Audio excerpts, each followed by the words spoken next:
का food volunteer, हजारों बच्चों को बांटा खाना। जुनैद की फंडिंग पर उठे सवाल, मामले में पुलिस जांच तेज। परिजनों से पूछताछ करने पहुंची पुलिस। नमस्कार, रूबरू देख रहे हैं, मैं हूं आपके साथ शिवानी रतूर। दिल्ली का जंतर मंतर हमेशा से देश भर के अलग अलग मुद्दों, आंदोलनों और विरोध प्रदर्शनों का केंद्र बिंदु रहा है। यहाँ कोई चेहरे आते हैं, भाषण गूंजते हैं और आंदोलन खत्म होने के बाद ओझल हो जाते हैं। लेकिन हाल में खत्म हुए एक छात्र आंदोलन ने जो नीट पेपर लीक के लिए हुआ था, उस दौरान एक ऐसा चेहरा सामने आया जिसने मंच पर खड़े होकर भाषण देने के बजाय विरोध प्रदर्शन कर रहे छात्रों और युवाओं के बीच चुपचाप भोजन, पानी, खाना पानी, आवश्यक सामग्री बांटने का जिम्मा उठाया। ये शख्स था एक मोबाइल की छोटी सी दुकान चलाने वाला मोहम्मद जुनैद मलिक। जंतर मंतर पर प्रदर्शनकारियों के लिए मसीहा बनकर उभरा ये जुनैद का सेवा भाव सोशल मीडिया पर रातों रात वायरल हो गया।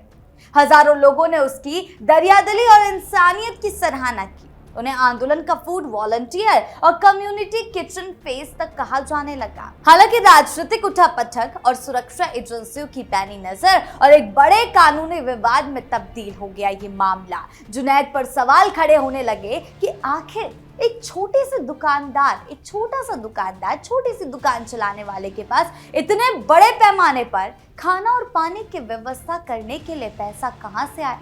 क्या इस सेवा के पीछे किसी प्रकार के विदेशी या गुप्त फंडिंग थी? इन तमाम सवालों ने अब इस मामले को बड़े कानूनी और राजनीतिक सवालों के घेरे में ला दिया है। जब दिल्ली के जंतर मंतर पर छात्र अपनी नीट पेपर लीक मामले में हो रही मांग को लेकर धर्मेंद्र प्रधान के इस्तीफे की मांग को लेकर धरने पर बैठे थे, तब वहां आने वाले हजारों प्रदर्शनकारियों के लिए खान पान की व्यवस्था करना बड़ी चुनौती थी।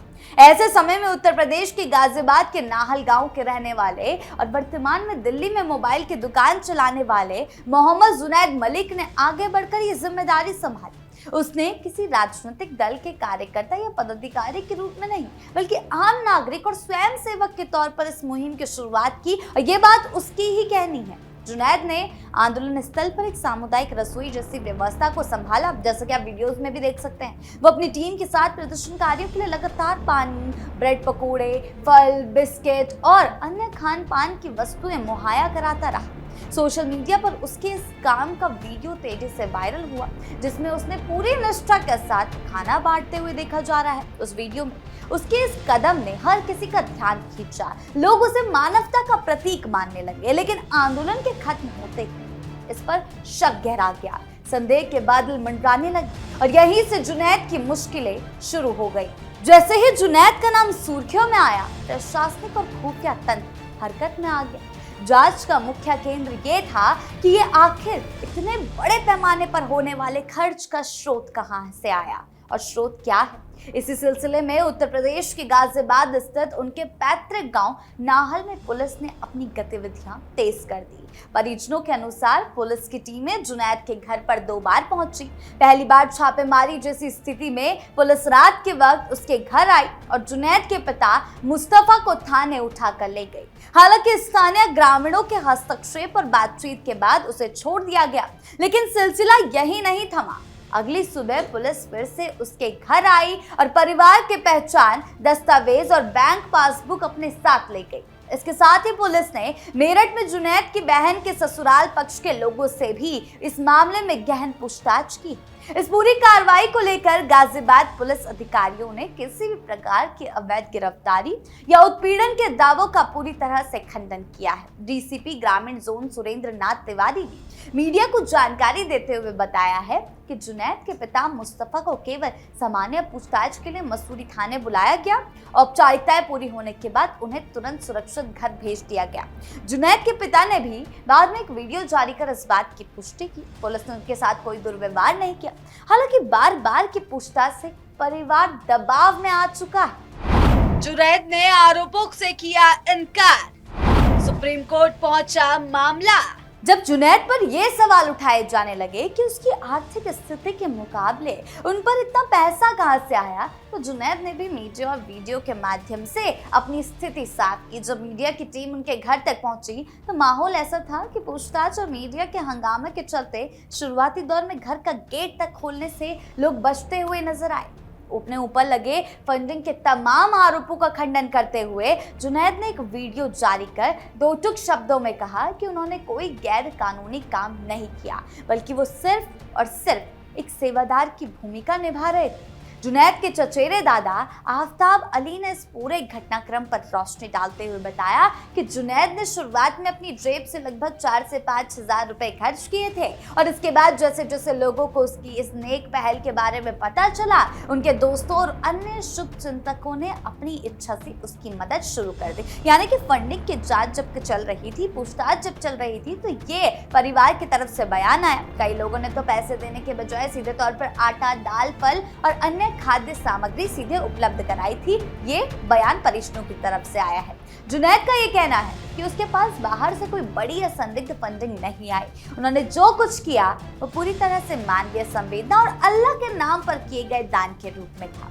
उसके पिता मुस्तफा ने भी ये कहा है कि उनका बेटा कोई अपराधी नहीं है। वो दिल्ली में रहकर अपनी मेहनत की कमाई करता है, अपनी मेहनत से कमाता है और जरूरतमंदों की सेवा करना उसका मकसद रहा है। लेकिन सवाल यही है ना कि एक छोटी सी दुकान चलाने वाला इतनी बड़ी मात्रा में पैसे खर्च करके लोगों को खाना पीना कैसे खिला सकता है। मामले ने तब एक और नया गंभीर मोड़ लिया जब जुनैद ने खुद पर और अपने परिवार पर हो रहे पुलिसिया जुल्म के खिलाफ सर्वोच्च न्यायालय यानी कि सुप्रीम कोर्ट का दरवाजा खटखटाया। जुनैद की ओर से सुप्रीम कोर्ट में एक याचिका दाखिल की गई जिसमें दिल्ली पुलिस और उत्तर प्रदेश पुलिस पर गंभीर आरोप लगाए गए हैं। याचिका के मुताबिक 24 जुलाई की आधी रात को दिल्ली पुलिस ने उन्हें हिरासत में लिया और लगभग 5 से 6 घंटे तक एक गाड़ी के अंदर बंधक बनाकर रखा। ये याचिका में लिखा गया है। इस दौरान पुलिस अधिकारियों ने लगातार उनसे पूछताछ की कि उन्हें फंडिंग कौन करता है, खाने की व्यवस्था के लिए पैसा कहां से आता है। याचिका में कई तरह के आरोप और लगाए गए हैं कि मानसिक रूप से प्रताड़ित करने के बाद पुलिस उन्हें दिल्ली से दूर देहरादून रोड पर एक सुनसान जगह पर छोड़कर चली गई और वहां से किसी तरह जुनैद ने कैब टैक्सी की मदद ली और वापस दिल्ली पहुंचा। इतना ही नहीं, याचिका में बिना किसी कानूनी प्रक्रिया या वारंट के उसके परिजनों को थाने ले जाने, परेशान करने और डराने धमकाने का भी कड़ा विरोध किया गया है। जुनैद ने सुप्रीम कोर्ट से गुहार लगाई कि उसके परिवार के खिलाफ की जा रही इस उत्पीड़नात्मक कार्रवाई पर तत्काल रोक लगाई जाए और इस पूरे मामले की स्वतंत्र और निष्पक्ष और पारदर्शी जांच कराई जाए ताकि दूध का दूध और पानी का पानी हो सके। लेकिन अब सवाल ये उठ रहा है कि अगर इस मामले की जांच शुरू हो रही है, तो इस तरह से जांच चल रही है, अगर ये साबित हो गया कि जुनैद को कहीं और से फंडिंग मिल रही थी, तो जुनैद इस मामले में बुरी तरह से फंस सकता है। मामले में राजनीति हुई तेज, सपा कांग्रेस की एंट्री से बवाल। जब मामला कोर्ट और मीडिया की सुर्खियों में आया तो उसमें उत्तर प्रदेश और देश के बड़े राजनेताओं की एंट्री ने इसे पूरी तरह से राजनीतिक रंग दे दिया। एक तरफ जहां ये मामला सामाजिक सेवा जो जुनैद बता रहा है और कानून के दायरे में था, जो पुलिस का मानना है कि कहीं और से फंडिंग हो रही थी, वहीं अब ये राजनीतिक दलों के लिए एक बड़ा मुद्दा बन गया। सपा यानी कि समाजवादी पार्टी के राष्ट्रीय अध्यक्ष और उत्तर प्रदेश के पूर्व मुख्यमंत्री अखिलेश यादव ने आगे बढ़कर दिल्ली में जुनैद से मुलाकात की। सपा प्रमुख ने न केवल जुनैद से भेंट की, बल्कि उस बस के ड्राइवर से भी विशेष रूप से मुलाकात की जो जुनैद को हिरासत के दौरान स्टेडियम लेकर गया। समाजवादी पार्टी के आधिकारिक सोशल मीडिया हैंडल से इन मुलाकातों की तस्वीरें और वीडियो जारी किए गए, जिसमें लिखा गया कि अखिलेश यादव ने दिल्ली के जंतर मंतर पर छात्र आंदोलन में अहम भूमिका निभाने वाले साहसी साथियों से मुलाकात की। सपा ने आरोप लगाया कि इन युवाओं ने अपने अधिकारों की लड़ाई लड़ते हुए सरकार के दमन, लाठीचार्ज और उत्पीड़न का डटकर मुकाबला किया। ये मामला वैसे ही विपक्ष उठाने की कोशिशों में लगा हुआ था। ऐसे में जुनैद से मुलाकात कई तरह के सवाल खड़े कर रही। इस मुलाकात के दौरान फिरोजाबाद के सांसद अक्षय यादव भी सपा प्रमुख के साथ मौजूद रहे। दूसरी ओर कांग्रेस पार्टी के वरिष्ठ नेता और राज्यसभा सांसद इमरान खान ने भी जुनैद को हिरासत में लिए जाने और प्रताड़ित किए जाने की कड़ी निंदा की थी। उन्होंने सोशल मीडिया प्लेटफॉर्म एक्स पर पोस्ट करते हुए लिखा था कि देश भर के छात्रों की सेवा के लिए लगातार मौजूद रहने वाले जुनैद को डिटेन करना, उन्हें इस तरह परेशान करना इस प्रशासनिक तंत्र का सबसे शर्मनाक चेहरा है। उनका कहना है कि देश भर के नागरिक अपने अपने स्तर पर बच्चों की सेवा कर रहे थे और जुनैद ने भी विशुद्ध रूप से इंसानियत के नाते छात्रों की मदद की थी। उन्होंने सरकार से मांग की थी कि आंदोलन में सेवा करने वाले ऐसे साथियों को डराना धमकाना तुरंत बंद किया जाना चाहिए। सवाल ये उठ रहा है कि राजनीतिक दलों से जब मुलाकात हो रही है तो क्या फंडिंग पॉलिटिकल तरीके से आ रही थी? ये सवाल उठ रहा है। अब ये सवाल भी उठ रहा है कि आखिर एक साधारण मोबाइल की दुकान चलाने वाला व्यक्ति के पास इतने बड़े पैमाने पर भोजन वितरण की रसद और व्यवस्था कहां से आई? और अब राजनीति की जिस तरह से एंट्री हो रही है तो क्या जुनैद को पॉलिटिकल फंडिंग हो रही थी या विदेशी फंडिंग हो रही थी? क्योंकि देश की राजधानी में होने वाले बड़े आंदोलनों में अक्सर वित्तीय स्रोतों को लेकर खुफिया एजेंसियों की निगाहें रहती है। इसीलिए इस बात की गहराई से जांच की जा रही है और क्या इस सेवक के पीछे कोई संगठित या बाहरी फंडिंग थी या ये पूरी तरह से जनसहयोग था, इस बात की जांच पड़ताल जारी है। इन तमाम अनसुलझे सवालों के बीच जब तक जांच एजेंसियां अपनी रिपोर्ट पूरी नहीं करती, अदालत का कोई अंतिम निर्णय सामने नहीं आता, तब तक इस मामले पर से संशय के बादल पूरी तरह से छटना मुश्किल है।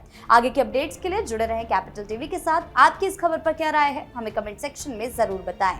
धन्यवाद।